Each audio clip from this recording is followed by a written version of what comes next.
Assalamualaikum warahmatullahi wabarakatuh. Selamat pagi semuanya.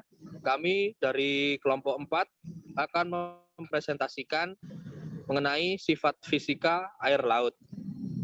Kelompok kami terdiri dari pertama,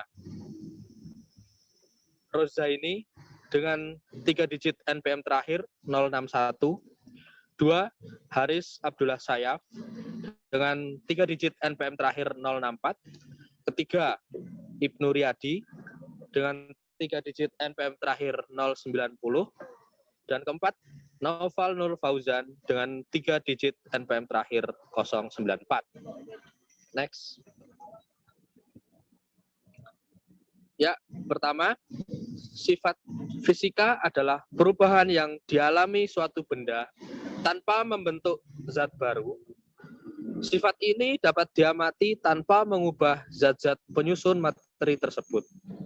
Sifat fisika air laut adalah sifat air laut yang dapat diukur dan diteliti tanpa mengubah komposisi atau susunan zat tertentu yang umumnya dapat dilihat objeknya dan dirasakan oleh kita. Zat fisik air laut meliputi massa jenis, suhu, arus, turbulensi, dan pasang surut. Next. Suhu. Suhu di laut merupakan faktor yang penting bagi kehidupan organisme laut. Suhu mempengaruhi aktivitas metabolisme maupun perkembangbiakan organisme. Huta Barat dan Evans 1986. Suhu air laut dipengaruhi oleh pemanasan matahari. Pengaruh pemanasan berbeda-beda untuk daerah yang terletak pada lintang yang berbeda. Suhu merupakan parameter fisik perairan yang penting. Suhu permukaan laut tergantung kedalaman, sirkulasi udara, turbulensi, lokasi geografi, dan jarak dari sumber panas. Sebagai contoh, gunung berapi, Bat 1978. Next. Arus. Arus air laut terutama di permukaan dipengaruhi oleh angin. Angin yang mendorong permukaan laut menimbulkan arus. Sebagian besar arus di lautan terbuka ditimbulkan oleh angin. Angin di Indonesia dipengaruhi oleh angin monsun. Arus permukaan yang dihasilkan oleh angin bukan hanya dipengaruhi oleh gaya Coriolis atau gaya yang diakibatkan oleh perputaran bumi, tetapi juga dipengaruhi oleh gaya gravitasi. Arus yang disebabkan oleh gaya Coriolis dan gaya gravitasi disebut arus geostropik. Selanjutnya akan disambung oleh teman saya, Naufal Nur Fauzan. Silakan. Massa jenis. Massa jenis merupakan ukuran massa setiap satuan volume benda. Semakin tinggi massa jenis suatu benda, maka setiap volumenya akan semakin besar pula. Massa jenis air laut merupakan massa air laut per unit volume. Massa jenis air laut dipengaruhi oleh suhu, salinitas, dan tekanan. Penurunan suhu dapat meningkatkan massa jenis air laut. Peningkatan massa dihasilkan oleh sejumlah molekul yang mengisi ruang sempit sehingga mereka kehilangan sejumlah energi. Massa jenis air laut memiliki perbedaan pada kedalaman yang berbeda. Hal ini disebabkan oleh adanya perbedaan suhu dan salinitas pada kedalaman yang berbeda. Next.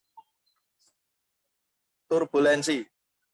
Turbulensi adalah pencampuran air dengan vektor yang berbeda arah dan tenaga, sehingga membentuk suatu gelombang atau pusaran-pusaran air. Faktor yang mempengaruhi turbulensi di perairan yaitu suhu, arus, densitas, dan topografi dasar perairan. Next. Turbulensi pada air laut dapat dibagi sebagai berikut. A. Turbulensi pada surface water. Turbulensi pada surface water dapat terjadi akibat kekuatan angin dan pasang surut air. B. Turbulensi pada intermediate weather. Turbulensi pada intermediate weather dipengaruhi oleh arus geser baik secara vertikal maupun lateral. C. Turbulensi pada deep weather merupakan turbulensi pada deep weather dapat dipengaruhi oleh keadaan lantai dasar yang tidak rata sehingga merubah arah gerak arus. Next. Pasang surut akan disambung oleh rekan saya. Monggo. Pasang surut. Pasang surut merupakan gerakan naik turunnya muka air laut secara periodik yang disebabkan oleh gaya tarik bulan dan matahari. Pasang tertinggi biasanya terjadi saat bulan penuh atau bulan baru, sedangkan pasang terendah terjadi saat bulan 1/4 atau 3/4. Indonesia memiliki 4 jenis pasang surut, yakni pasang surut semi diurnal atau pasang harian ganda, yaitu 2 kali pasang dan 2 kali surut dalam 24 jam. Kemudian ada pasut diurnal atau pasut harian tunggal, yakni 1 kali pasang dan 1 kali surut dalam 24 jam. Kemudian campuran keduanya dengan jenis dominan ganda dan campuran keduanya dengan jenis dominan tunggal. Kemudian ada penyebab pasang surut yang akan dibacakan oleh Haris. Pasang surut di muka bumi tidak hanya dipengaruhi oleh bulan dan matahari, namun ada faktor lain perlu diperhatikan antara lain. Yang pertama, tingkah laku dari gerakan air. Selanjutnya, berubahnya kecondongan bulan dan matahari, perubahan jarak antara bulan dan bumi selama bulan berputar mengelilingi bumi, berubahnya jarak antara matahari dan bumi selama bumi mengelilingi matahari, susunan dan letak antara daratan dan lautan.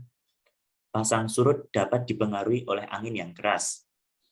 Kemudian amplitudo pasang surut berbeda-beda menurut letak daerahnya di permukaan bumi. Kemudian arus pasang surut saat memasuki selat yang sempit akan menyebabkan penimbunan massa air sehingga paras laut saat pasang menjadi lebih tinggi daripada biasanya. Ini ada beberapa jurnal yang menjadi referensi kami. Kemudian selebihnya kami serahkan kepada pembuka acara. Cukup sekian presentasi dari kami. Bila ada kesalahan, kami mohon maaf. Kami akhiri. Wabillahi taufiq wal hidayah. Wassalamualaikum warahmatullahi wabarakatuh.